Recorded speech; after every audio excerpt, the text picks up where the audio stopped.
Hi, Owen. How are you? I'm very well. How are you on Yeah, thanks for having us along again for another congregation. number 11? Where has this idea come from? Where did you come up with the idea? How did you come up with the idea? And what is the idea? So the first year it came out of a period of great turmoil at a startup. And I wanted to really, do something very positive that I had complete control over. But it was born out of an observation of how poorly people communicate and how poor people connect. And then also, so could you create a new way of people sharing knowledge where it's sunk in really deeply? And I'll explain kind of the logic of what I was thinking. And then could you create a peer-to-peer structure where people can connect with each other really easily rather than trying to break in on a coffee conversation that two people are having and find it very difficult. And then the other reason, so they were the two pedagogical things I wanted to explore. And then the other thing was I wanted to explore, could you do something in, like here, a beautiful tourist village in an off tourist season that should be in a big city? And could you do it if you use all the infrastructure that they have? So cities have big auditoriums that do predictable type conferences. Kong doesn't, but it has incredible infrastructure.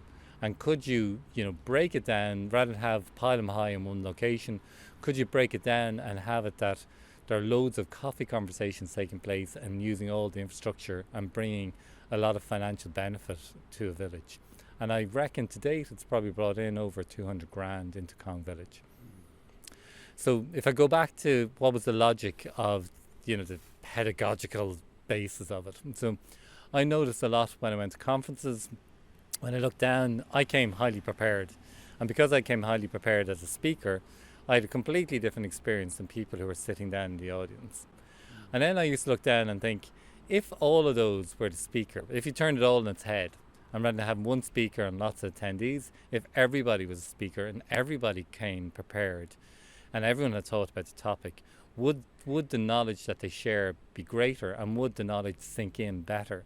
And if they had that chance to share what they heard and they write it down so it sinks in deeply, and then they have the opportunity to discuss it immediately rather than waiting to try get your question in at the end, and what the impact of it would be. And then secondly, because the structure of putting in submission that gets posted up on the website, it means that people have the immediate calling card that they can, at bare minimum, turn around to somebody else and kind of go, well, what did you cover? So during the casual breaks that are built into the day, at the worst case scenario, they have the submission that they can talk about. And that's all you need to start a conversation and all you need to create a deep connection. And that's part of the entry fee, isn't it? To create a submission about the topic. This year the topic is reality. And do you come up with the ideas yourself for each congregation? Is that? Well, the reality thing this year, there was about 4 runners. And some of them were very wordy topics, but they were probably, would they have excited people enough? Because the topic has to be broad. There has to be multiple solutions to it, because if it's all one solution, well then, huddle one, it's all finished. They're done and dusted.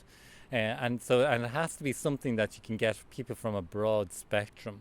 Like if it was a quantum physics event, you can have quantum physics people.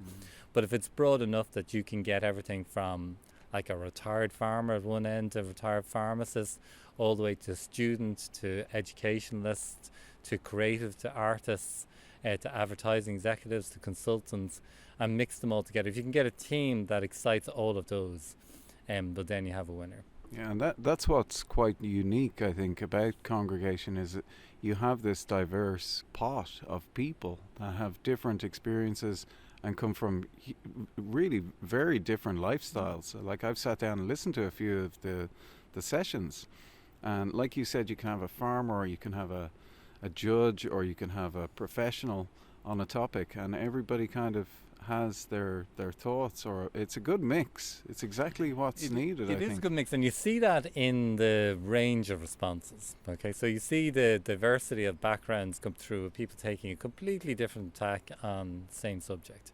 And that really helps, because when you go in, you kind of go, I never thought about it that way.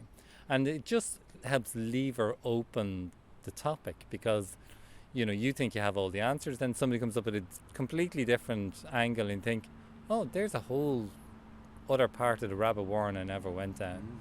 And you see that kind of happen organically in the couple or in the huddles.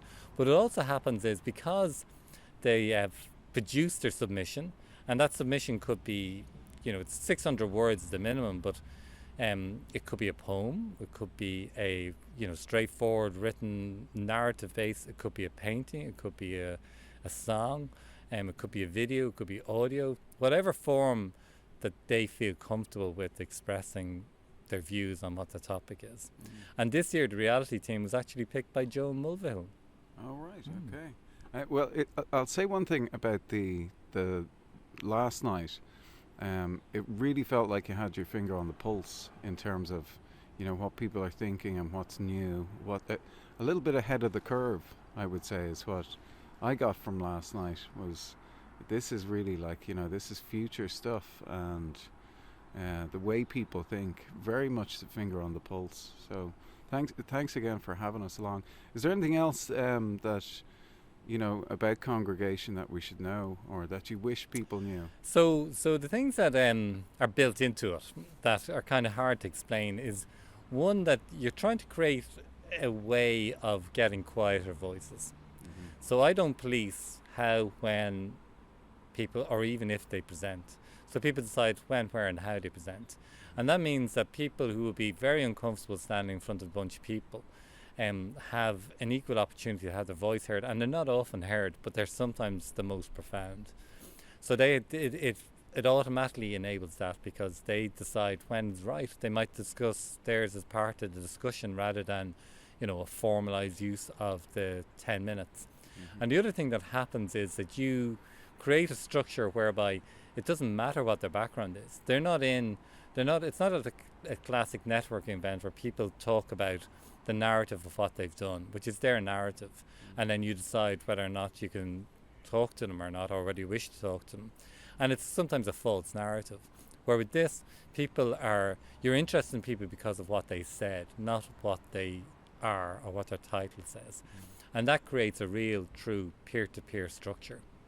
And that creates an amazing bond between people, because they've all earned their way in. So you might feel kind of intimidated by somebody who was the head of Wikipedia, for example, one of the people that was here way up in PayPal and Microsoft and set up the open source movement, who obviously is a very different altitude to a lot of people. But they are equally comfortable sitting down to somebody who's just starting off their career. And I wanted to create that peer-to-peer where, you can be comfortable with all these people, because all they want is to know your insights, and your insights are valuable. You all have one piece of the jigsaw puzzle. Yeah, that's very true. And I love, when I witness some of the huddles, how people introduce themselves, or you have to introduce yourself. And, going back to the virtual Kong one that we did, where we were walking around, I think that was the first time I was ever in a session myself. And having to introduce myself, I was like, oh, this is me. This is quite interesting. So, listen, Owen, thank you very much for your time. I know you're very, very busy today. But I really appreciate you giving us that insight. Well, the reality about today is that once the ship sets sails at 10:30, it's over to the adults. They self-police, the chairs kind of guide the session, and the success rests on them. The event is for them, and they are the event. They are the success of it, not me. Thanks very much, Owen. Have a good day.